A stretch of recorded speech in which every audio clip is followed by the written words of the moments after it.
miliard.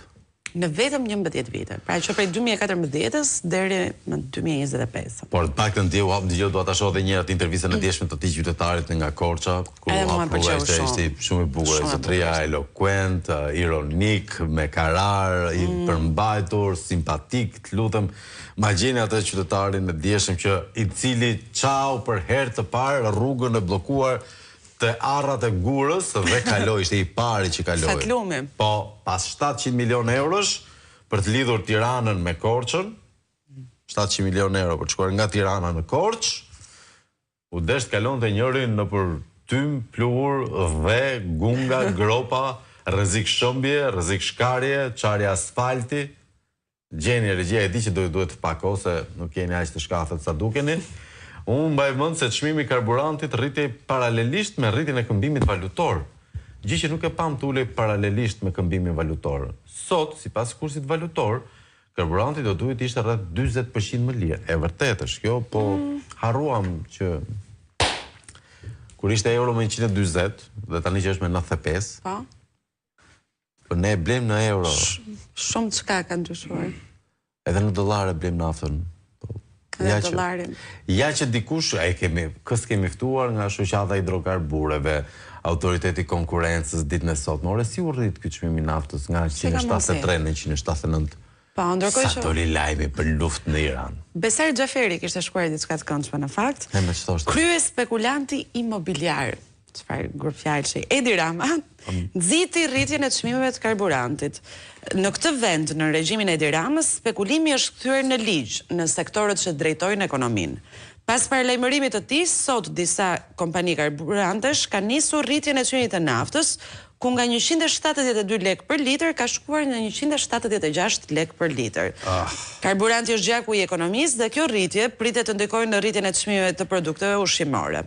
Qytetarët duhet të reagojnë urgjentisht përballë kësaj babëzie të krye spekulantit Rama, që takson karburantin më shumë se çdo vend tjetër në Europë. Kosova dhe Maqedonia e Veriut, që e marrin naftën në portin e Durrësit, e shesin për qytetarët e tyre shumë herë më lirë se narkoqeveria e Tiranës. Në fakt, kjo është e vërtetë.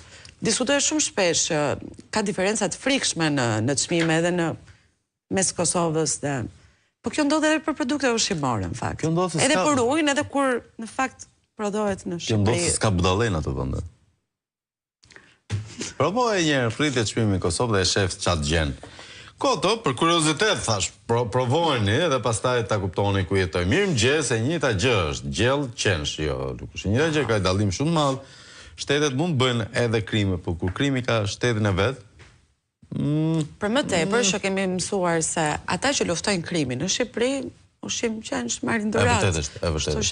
Kjo është proteinë e pastër. Është proteinë e pastër, ata që bëjmë palestër e shoh që e kanë shpesh këtë dilemë. Ndërkohë e kemi atë qytetarin e kemi nga Korça. E kemi atë Korçarin. Korçani është më i lezetshëm se ai që thotë ne kemi thonë të punojmë, po jo të çmendemi nga puna. Hajde ta çojmë këtë.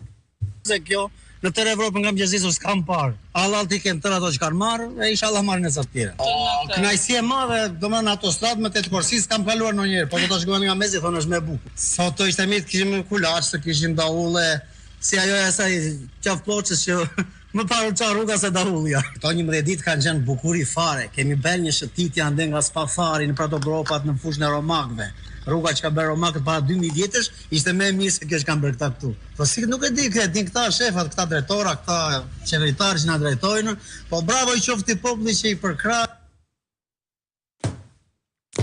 Dhe ne kemi kontaktuar të gjitha autoritetet përgjegjëse edhe për rrugët, dhe na kanë dhënë një përgjigje të paktën për kafeshetën, nuk duam të dalin të ju.